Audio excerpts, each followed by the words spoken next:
So, second reset into the Witch Queen, we have our first week of Double Nightfall Rewards. Now, one thing I just want to be a little bit careful with talking about is the modifiers and how you can go about getting this a little bit easier and just some tips along the way. So, the modifiers for this week, or first of all, the strike is going to be the Lightblade strike. Obviously, that is the new, or one of the new strikes in the Witch Queen. That is the one with Cool, return of the sword bearer. So, basically, champion mods are going to be anti-barrier, unstoppable. So keep that in mind. Scouts, bows, glaives, hand cannons, pulse rifles, stuff like that for the season.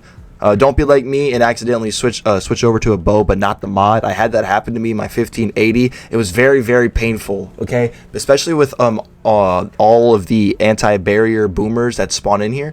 Yeah, that was very much painful. Also, on top of that, we have acute arc burn. So you're going to deal 25% more arc damage, but you're going to receive 50% more. So I highly recommend putting on things like thermal shock plating and also melee resist, just because the final encounter, Cool himself and all of the actual cursed Thrall and normal Thrall in there, they do have arc. They do arc damage, and the Thrall specifically do arc melee.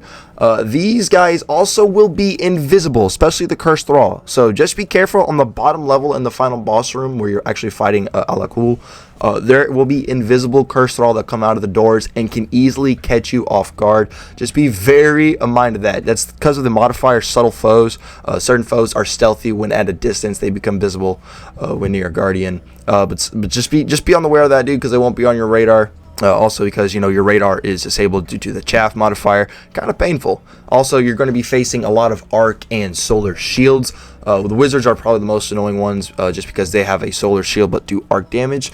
So just keep that in mind. All the boomers have arc shields, so keep that in mind. You definitely want to have some form of arc damage when going about this, and especially in the master mode. The master mode can be a little bit tricky in that final room. He do be spawning quite the amount of anti-barrier boomers and normal Lightblade Disciple Knights that do a crap ton of melee damage and can one-shot you. I was 1570 going through the master, and I was running double thermal shock plating, and I was still getting instantly blown up by cursed Thrall.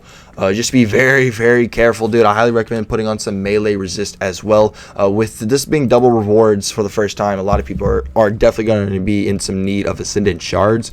And since we don't have GMs, Masters, the only thing you can really farm right now.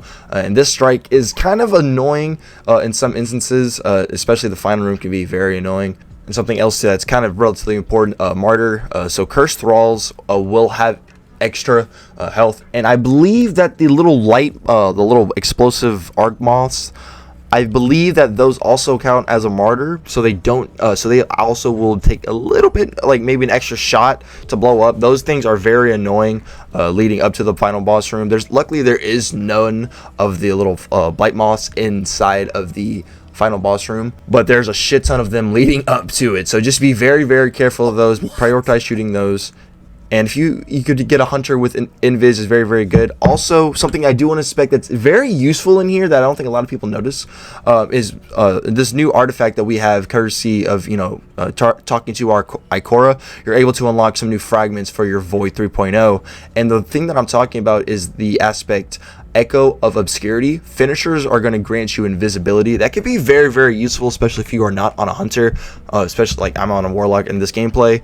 And yeah, just want to point that out. Other than that though, just highly recommend you have at least one thing of thermal shock plating and melee resist on your chest piece. Very important, just that you're staying alive, especially in the masters. Other than that though, guys, go ahead, get out there, start farming, get those double rewards. My name's Kree. We'll see you on the next one. Peace out.